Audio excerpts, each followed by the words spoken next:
สวัสดีค่ะทุกคน สวัสดีทุกคนเด้ออากาศเย็นอากาศหนาวดูแลกันด้วยนะจ๊ะ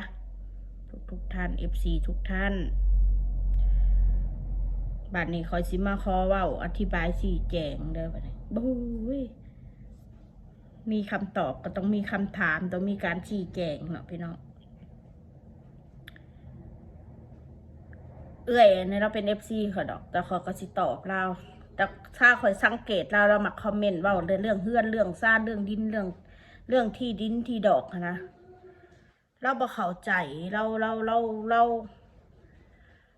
ว่าง่ายๆซะคือเราเสียดายอะไรเราบ่คิดว่าคอยสิมาอยู่ในจุดนี้นะ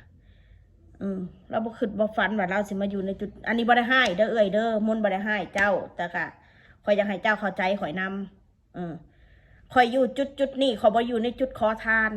คอยก็ยังทำมาหากินในโซเชียลคือเก่าเนาะขอยก็ยังอยู่จุดที่ยังอยู่กับปกติคือข่อยที่ผ่านมา เพียงแต่ว่าสมัยก่อนจะอาจจะคือมองข่อยบ่ข่อยมีเงินบ่มีดินมีเฮือนมีรถยังทำนองนี่แหละก็เลยคือบ่ข่อยเลยมีทรัพย์สินไว้ให้ลูกให้เต้าแต่ทำนองคนเฮาค่ะข่อยสิบอกไว้ให้เด้อคนเฮานะถ้ามีเฮือนบ่มีรายได้เจ้าก็อยู่ยากแม่นบ่เขาเว้าถูกบ่ถ้าคุณอยู่บ้านคุณมีบ้านสวยได้อยู่แต่บ้านคุณไม่ได้ออกไปทำมาหากินอะไร คุณก็อยู่ไม่ได้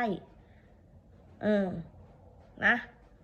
เพราะฉะนั้นเขาขอร้องเลยอย่าว่าเรื่องอดีตที่ผ่านมานะพ่อได้แล้วกับเพื่อนกับดินกับรถกับอีหยังอะไรพ่อได้แล้วเศร้าเว้าเถอะถ้าสิเป็นFCกันหรือว่าสิที่ยังติดตามกันนะขอบคุณที่เป็นห่วงมนนะขอบคุณมนหูจักเบิร์ดมันยังถึงมนสิมาอยู่จุดนี้จุดสิบ่มีเฮือนบ่มีทีแต่ชีวิตมันก็บ่ได้ย่ำแย่คือความคิดของคนอื่นที่มองมาว่ามันแย่เนาะแม้แต่หาที่ซุกหัวนอนก็ไม่ได้อย่าสุภาพกันไปคิดแบบนั้นมองเขาอยู่ปัจจุบันมองเขาเศร้าอยู่มันก็ดีมันไม่ได้แย่เลยมันก็เหมาะโดยซ้ำไปที่คอยอยู่ซ้ำพ่อแม่ลูกนะเพียงแต่ว่าเราเช่าเขาอยู่ตราบใดเขาบ่มีเงินค่าเช่าบ้านเขาไล่เขาออกจากบ้านชื่อเจ้าจะว่าข่อยจุดถึงที่สุดทุกวันนี้เบาเผ็ดเรามีรายได้ให้ข่อยถึงสิแนมเบิ่งเล่ร่อนไปอยู่จุดนั้นจุดนี้ข่อยขามมาเล่านี่บ่แม่นจุดประสงค์ว่าข่อยนี้อีหยังหรืออีหยังใดข่อยสิบอกให้ซุเจ้าฟังนะคือข่อยอยากมาลูกข่อยเขาก็เว้าละเด้เอาไปโรงเรียนสู้กับเว้าว่าลูกกูบ่รู้เรื่องไปเป็นภาระคุณครูพอไม่เอาไปโรงเรียนสู้กับเว้าเด็กเอาไปโรงเรียนดีกว่าอยู่บ้านเพราะฉะนั้นกูรู้ลูกกูดีหรือบ่ดีมันก็รู้ดีทุกสิ่งทุกอย่างบอีอันปัญญาอ่อนบอีนู่นนี่นั่นบอกก็ล้วนมาแต่ปากพวกมึงทั้งนั้นพวกปากมาทั้งนั้นพวกที่มันมักเว้าเสียเล็กน้อยมันบ่แม่นว่าออกจากปากสู้เองคือมึงเว้าฮะมันออกจากปากเหี้ยของพวกมึงทั้งนั้นที่เว้าให้ลูกกูนะพอกูไม่เอาลูกไปโรงเรียนพวกมึงก็มากดดันว่ากูกับผัวกูนี่บ่คิดถึงอนาคตลูกถ้ารักลูกจริงทำไมไม่เอาลูกไปโรงเรียนบ่มีแม่คนใดดอกบ่มีพ่อคนใดดอกบ่หักลูกนะก็ย้อนกูหักลูกกูหั่นแหละกูจังยุดเขาไว้นะนะพอกูเอาลูกกูไปโรงเรียนพวกมึงก็ไปก่อกวนในโรงเรียนโทรไปรบกวนทางโรงเรียนไปเอาคลิปในโรงเรียนออกมาประจานลูกกูมาว่าลูกกูไม่เข้าเพื่อนไม่นู่นนี่นั่นใจบ่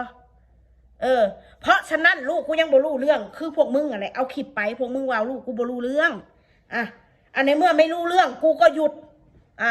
ปีหน้ามันรู้เรื่องจะเอาไปมันรู้เรื่องขึ้นเยอะอันนี้ขอโทษขออภัยเด้อพี่น้องแล้วก็เรื่องเฮือนเรื่องดินเรื่องซ่านก็หยุดเว้าได้แล้วหยุดมาเว้าเรื่องได้แล้วว่าบ่มีเฮือนบ่มีที่ซุกหัวนอนนะพวกมึงหยุดเว้าได้แล้วกูอยู่จุดนี้กูบ่ได้อยู่ในจุดขอทานครอบครัวกูยังมีรายได้ครอบครัวกูยังมีกินสิว่าให้ชัดเจนซะเด้อมื้อนี้ค่ะกูจะมีเงินหรือไม่มีเงินกูไม่จำเป็นต้องมาบอกพวกมึงนะสถานการณ์ตอนนี้กับเมื่อก่อนมันอาจจะบ่คือกันนะแต่ตอนนี้ไม่รู้ว่าทำเหี้ยอะไรพวกมึงก็จับกูไปเหตุพิษแต่ไปจำจอกพิษบัดทุกสิ่งทุกอย่างบอกว่าสิมาอยู่น้ำนองกับมาหม่นอยู่น้ำเขาบอกบ่มีหมกสุขโคนอนบ่มีปัญญาไปเสาเฮือนอยู่ สู้กับล้วนแต่หาคำที่เร็วๆมาใส่กับครอบครัวกูนะบ้านนี้ที่บ้านเนี่ยมันเป็นบ้านเกิดกูได้ประเทศลาวเลยคนลาวที่เขามีผัวคนไทยที่เขาได้ลูกน้ำกันนะเขาเอาลูกเขามาเรียนอยู่ประเทศลาวเยอะแยะไปบางคนเขาว่าแมนขนาดต่างดาวเขาอยากมาเรียนประเทศไทยอยู่เลยแมนความเจ้าไพ่ก็อยากไปเรียนประเด็นในสิ่งที่ดีนะลูกเขาก็ให้เรียนคือกันอยู่ประเทศไทยนะเจ้าบ่ได้เป็นข่อยเจ้าบ่รู้เจ้าบ่เป็นข่อยเจ้าบ่รู้ความรู้สึกนั่นดอกเพราะว่าเจ้าบ่ได้อยู่ในครอบครัวข่อยคนเขามาทำลายจิตใจข่อยคือเขาทำลายจิตใจลูกข่อยเฮ็ดซะลูกข่อยนะสุดเจ้าหวังดีเอาน้องมานาไปโรงเรียนโน่นนี่นั่นเวลาเขาเอาน้องมานาไปทำเสียให้หายซุมเจ้าปกป้องยังเด็กน้อยได้เด็กน้อยเขาเป็นคนไทยซุมเจ้าปกป้องยังได้นะปกป้องยังได้ขอถามแม่แล้วรวมแล้วล่ะมดบ่ว่าโรงเรียนพิเศษบ่ว่าโรงเรียนใส่กระตามรังควรบอกคนอื่นเนี่ยอย่าไปดูนะอย่าไปดูนะแต่ตัวเองเสือกเขามาเบิ่งจนจบคลิปก่อนสิด่าคนอื่นส่วนด่ามึงเองสิบอกไว้หายซะเด้อคนเฮาเขามีเงินมีคำมีเงินซื้อคนซื้อคำใส่เขาก็ใส่เขาซื้อมาใส่นะเขาบริซื้อมาเก็บเขาภูมิใจนะคือที่ผ่านมาขอหาเงินได้ขอก็ซื้อข้ามใส่ขอก็ใส่ข้ามใส่ทองมันสิเป็นยังไงมันเงินกูนะที่มาว่าจุดนี่จุดขอทานดังว่าให้กูเด้อตอนนี้กูก็ยังอยู่จุดปกติของกูอยู่กูก็ซื้อเขาซื้อน้ำคือมึงซื้อแหละเขาครอบครัวมึงแหละแบบนั่นแหละบอกไว้หายซะกูบ่ได้มาอยู่จุดถึงว่ากูสิมาขอนอนเฮือนผู้นั้นขอนอนเฮือนผู้นี้ดอกสิ่งกูมานอนเนี่ยก็ย้อนมาน้องนุ่งเขาให้มานอนเขาก็ให้มาอยู่เฮือนมันก็ไล่ห้องมันก็บ่แม่นหู้หนูหรอกว่าเฮือนนางอ้นก็ได้เฮือนแม่กูอยากไปนอนกูก็ไปนอนกูมานอนนี่มาใส่น้ำใส่ไฟบินน้ำบินไฟมากูก็จ่ายซอยมันกูก็บ่อยู่เป็นเดือนปานนั้นดอกกูบอกเอาเปรียบคนต่อคนแบบกูนะกูสิบอกไว้ให้แต่เวลากูบ่มีกูมาเฮือนมาลาวบ่มีหมองอยู่หมองเศร้าน้องหนึ่งให้นอนนำกูก็ดีใจแล้วดีกว่าเขาบ่เว้าเลยถ้าเขาบ่เว้าเลยนะเฮงบ่กล้ามาถ้าเขาบ่เว้าเลยแบบมึงมานอนเฮือนกูเด้อแบบมาแล้วเขาบ่ได้เว้ายังเลยนะกูบ่มาแท้แบบนะฮะกูก็ต้องดิ้นรนหาหมองอยู่หมองเศร้าแหละอันนี้น้องก็ว่ามึงไม่ต้องไปเศร้าเด้อมอนเด้อมานอนอยู่นี่แหละมาอยู่นี่แหละอยู่กูก็อยู่บ่ได้โดนดอกอยู่น้ำนองน้ำหนุ่มกูก็เกรงใจเขาอยู่ว่าแม่นกูบ่เกรงใจเงินคำกูมีกูก็ให้กูบ่มีแล้วก็แล้วไปน้องกันก็ซอยกันเวลาลำบากนี่แหละที่โตซอยที่เฮาโตที่เฮาซอยโตซอยเฮาเลยน้องกันชูสิวันอะไรซะสิมาว่ายังเสร็จกูกระดอกกระเดียตายแต่มาอยู่จุดนี้ว่าสู้บัดอยู่จุดได้สู้นั่น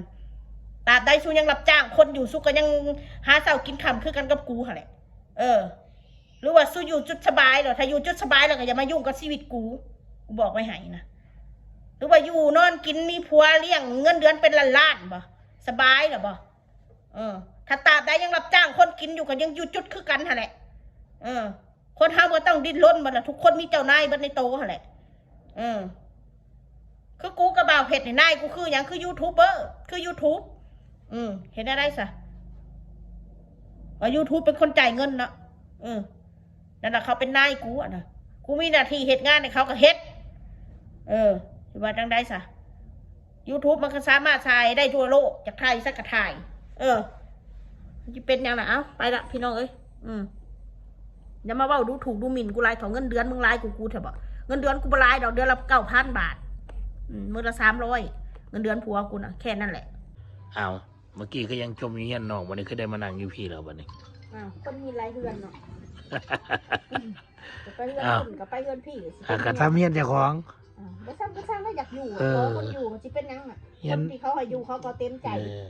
ที่มาว่าให้ยังไอ้คนบ่ได้ให้อยู่นะบ่ได้ไปอยู่เฮือนเพิ่นเด้ไปอยู่เฮือนพ่อเฮือนแม่เฮาเฮือนพี่เฮือนน้องเฮาเด้อันผู้น้องเนี่ยขนาดว่าบุกไข่มาหาบ้านพักนะแล้วไปหาบ้านพักเขาเนินน้องเขาก็ยัง